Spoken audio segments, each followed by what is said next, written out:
ابني عنده سنة ونص وعندي ومش بيسمع الكلام، بضربه وبرضه مش بيسمع الكلام. بنتي عندها سنتين، عنادية وعصبية ومش بتسمع الكلام، وبضربها وبرضه مش بتسمع الكلام. ابني بقى عنده 3 سنين ومهما اقول له يا ابني غلط، يا ابني بلاش، مفيش اي فايدة، كأني بكلم نفسي. عزيزاتي مامي، لو عندك طفل من عمر سنة ل3 سنين ما ينفعش نقول الآتي، ما ينفعش نقول الآتي: عندي، عصبي، مش بيسمع الكلام. ليه بقى؟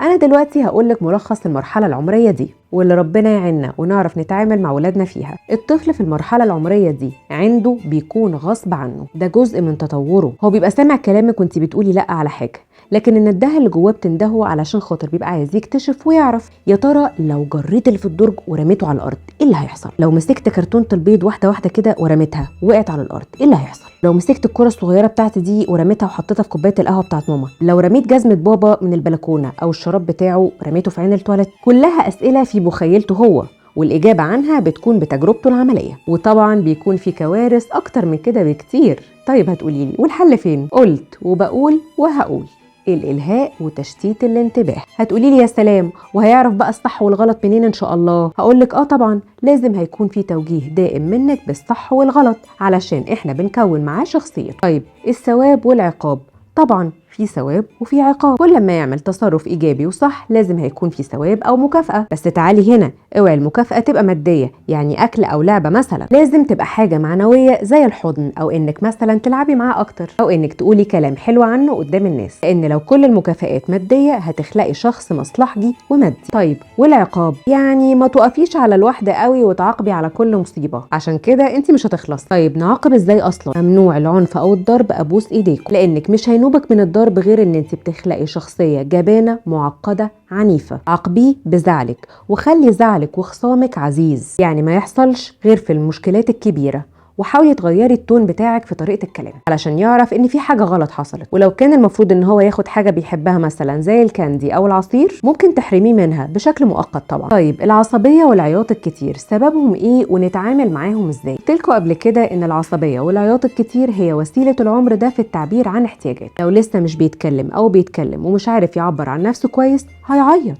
لو تعبان وفي حاجة في اسنانه هيعيط. لو شاف ناس جديدة مش متعود عليهم هيعيط. لو عايز يكتشف حاجة وهي أكيد خطر وانتوا مانعينه برضه هيعيط. لازم نعرف إن العياط والعصبية في المرحلة دي للأسف أسلوب حياة ليها علاقة بتطورهم، وإن شاء الله هيخف شوية بعد كده. لكن الأهم إننا نعذرهم ونحاول نفهم السبب ونحله لو قدرنا، أو نشتت انتباههم لو حاجة ما ينفعش يعملوها. نشغل وقتهم إزاي؟ سؤال لزوز. الإجابة قلتها وبقولها وهقولها: لازم يكون في روتين للطفل علشان كل حاجة فيه تتظبط، نومه وأكله ونفسيته. لو في إمكانية مادية وانتي كأم مرتاحة لفكرة زي دي، ممكن جدا الطفل يروح حضانة. لو مش عايزة ممكن نعمل شوية أنشطة في البيت زي كتب التلوين أو أشكال بتعرف الحروف والأرقام، وتلعبي معاه وتقضي معاه وقت انتي بنفسك قد ما تقدري. ولازم ينزل يخرج طاقته في أي مكان، وده بينقلنا النقطة أهم: بلاش نديهم الموبايل في السن ده بحرية وطلاقة كده. ده لو حصل يعني وهم عارفين الموبايل وده كان اختيار احنا مضطرين ليه، هيكون لحل أزمات ضرورية متروك لتقديرك انتي كأم، لكن مش جزء من يومهم أرجوك.